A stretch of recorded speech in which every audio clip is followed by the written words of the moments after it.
Assalamualaikum warahmatullahi wabarakatuh. Halo kakak, masih bareng sama ibu dengan Wulan di Prodi Bisnis Digital Universitas Al Irsyad Cilacap di sesi yang ketiga persamaan akuntansi. Kita sekarang sudah masuk ke part nomor 5. Oke, kita masuk ke contoh soal persamaan dasar akuntansi. Di sini nanti teman-teman bisa baca sendiri juga soalnya. Kalau bisa sih ya, ini kalian kerjain dulu. Itu baru nanti kalian buka lagi contoh atau ininya kunci jawabannya. Jadi kalian kerjain dulu, baru nanti ngintip kunci jawabannya. Ini di skip dulu, di pause dulu videonya gitu. Nah, ini kuncinya untuk menjawab contoh soal ini. Tanggal 1 Januari 2021, investasi awal berupa uang modal secara kontan milik perusahaan A sendiri sekitar senilai uangnya itu adalah 10.500.000. Nah, kalau teman-teman membaca seperti ini, berarti kalian lihat dulu yang menjadi eh, berpengaruh terhadap kas nggak ini soal. Di sini kan investasi awal berupa uang modal secara kontan. Berarti kan ada uang masuk ke perusahaan. Kita adalah akuntan dari perusahaan. Kita bukan pemiliknya, tetapi kita adalah orang yang menjurnal atas nama perusahaan A. Oke? Nah, kalau ada informasi tentang investasi awal berupa uang modal secara kontan, berarti ini berpengaruhkah? Ya, ini berpengaruh. Berarti di sini ada uang masuk ke perusahaan. Uang masuk sebesar 10.500.000.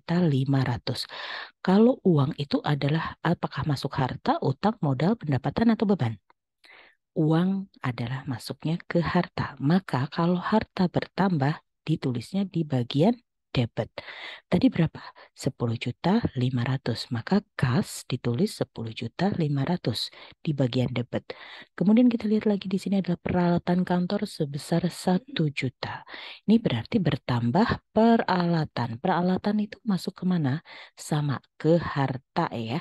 Ke harta bertambah di bagian debit. Maka di bagian bawah adalah peralatan kantor 1 juta. Jadi totalnya adalah 11.500.000.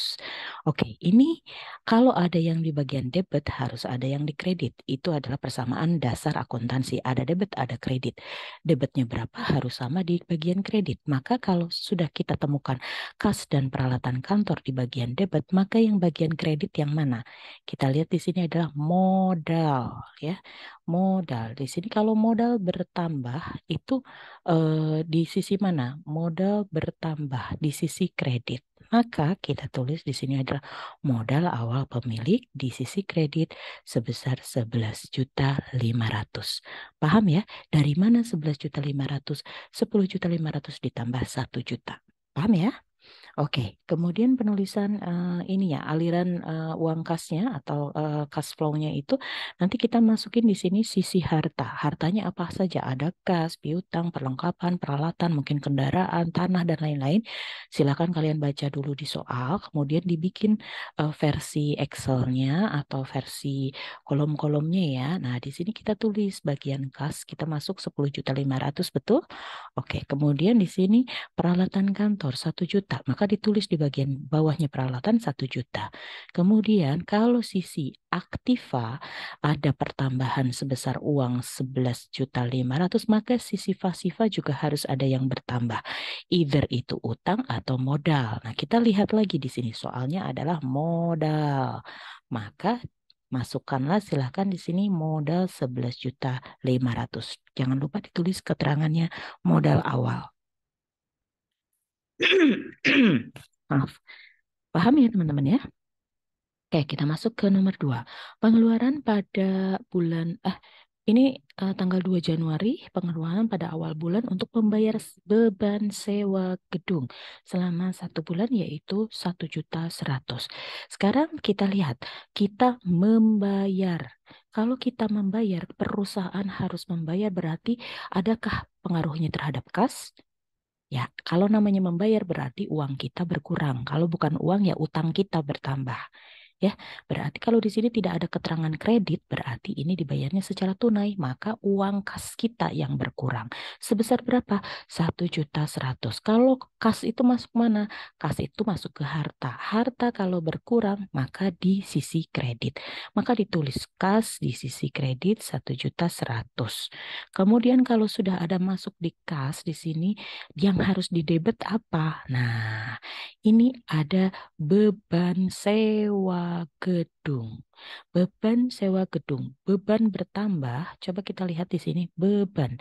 Nah, beban kalau bertambah di sisi debit. Maka ditulislah beban sewa gedung 1.100.000 tanggal 2 Januari.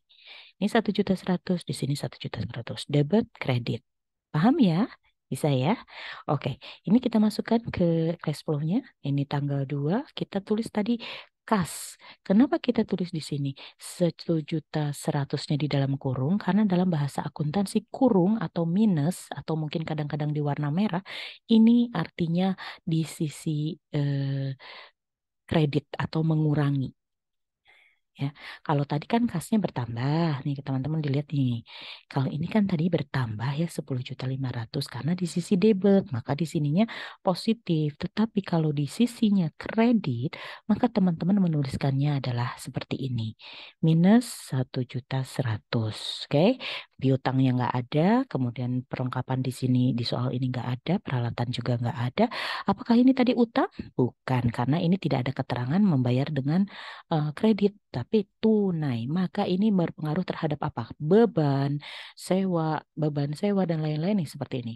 Setoran modal awal, pendapatan, beban, dividen itu akan berpengaruh ke sisi modal, termasuk private. Ini juga nanti akan berpengaruh terhadap modal. Private itu apa? Pengambilan untuk pemilik, pengambilan pribadi. Uangnya itu masuk ke pemilik. Oke ya, paham? Ya, jadi di sini juga ditulis karena di sini minus, maka di sini harus ada yang minus. Karena kan harus sama dengan nih, H sama dengan U tambah M. Harta sama dengan utang tambah modal. Di sini minus 1.100.000. Maka di bagian sini juga harus ada yang di entry minus 1.100.000. Kemudian jangan lupa dikasih keterangan beban sewa gedung. Nah, kalau teman-teman di sini, Bu, contoh lain nih kalau ternyata nggak ada yang harus bisa dimasukin sebagai utang, nggak ada juga yang dimasukin sebagai modal. Gimana dong, Bu? Oh, kalau nanti itu soalnya ada yang seperti itu, ya di bagian sininya aja harus dienolkan. Kalau di sini ada kas minus 1.100.000, mungkin di sini perlengkapannya 1.100.000 yang positif. Positif tambah negatif kan sama dengan nol. Maka di sini tidak ada yang berpengaruh di sini nggak masalah. Yang penting ini harus sama kedudukannya. Kalau di sininya nol ya di sininya nol kan berarti sama, nggak masalah gitu ya. Jadi nggak harus sisi kanan dan kiri aja, nggak harus seperti itu. Tetapi intinya ini H sama dengan U tambah M. Begitu ya teman-teman ya. Oke, kita masuk ke nomor 3. Membeli perlengkapan secara kredit seharga 900.000 dan peralatan seharga 1 juta. Di sini teman-teman hati-hati. Ini kalau membaca seperti ini hati-hati. Kadang-kadang itu bisa kita tuh kena prank ya, karena kita kira yang di kredit, yang dibayar secara kredit itu hanya yang perlengkapan saja yang 900.000. Padahal ini ternyata adalah satu kesatuan kalimat. Jadi yang dibayar secara kredit ini adalah peralatan dan perlengkapan. Peralatannya berapa? 1 juta. Perlengkapannya berapa? Perlengkapannya 900.000. Jadi ini yang keduanya dengan cara kredit ya, hati-hati. Oke, kita bedah satu-satu. Perlengkapan itu masuknya apa? Perlengkapan masuknya adalah harta. Good. Kalau harta bertambah, maka di sisi debit. Oke, kita tulis perlengkapan di sini. Perlengkapan 900.000. Kemudian di sini peralatan. Peralatan itu masuk ke mana? Harta juga ya, harta. Harta di debit. Harta bertambah itu maka ditaruh di sebelah debit. Oke, good. Di sini kita masukkan 1 juta untuk peralatan kantor. Paham ya? Tetap harus di jurnalnya berbeda. Perlengkapan dan peralatan kantor karena itu berbeda. Ingat yang kemarin kita bahas, kalau peralatan itu biasanya lebih dari 1 tahun, kalau perlengkapan itu biasanya habis pakai. Jadi di bawah 1 tahun. Nah, di sini utang usaha. Kenapa? Karena ini ada tulisan kredit. Kalau ini tidak ada tulisan kredit berarti dibayar tunai. Kalau dibayar tunai di sini tulisannya cash sebesar 1.900.000. Tetapi kalau di sini ada tulisannya secara kredit, maka ini berarti kita utang. Kalau utang bertambah, utang bertambah, maka ditaruh di sisi kredit. Oke, good job. Oke, kemudian kita masukkan ke alur kasnya tanggal 3 Januari. Nah, ini apa nih perlengkapan? Maka kita taruh di bagian bawah perlengkapan 900. Kemudian apa? Peralatan, peralatan 1 juta. Kita taruh 1 juta di sini. Kemudian apa ini? Ini kan di sisi aktiva. Jangan lupa aktiva harus sama dengan pasiva. Di bagian hartanya sudah. Sekarang apa nih? Ini berpengaruh ke apa? Apakah ke modal, apa ke utang?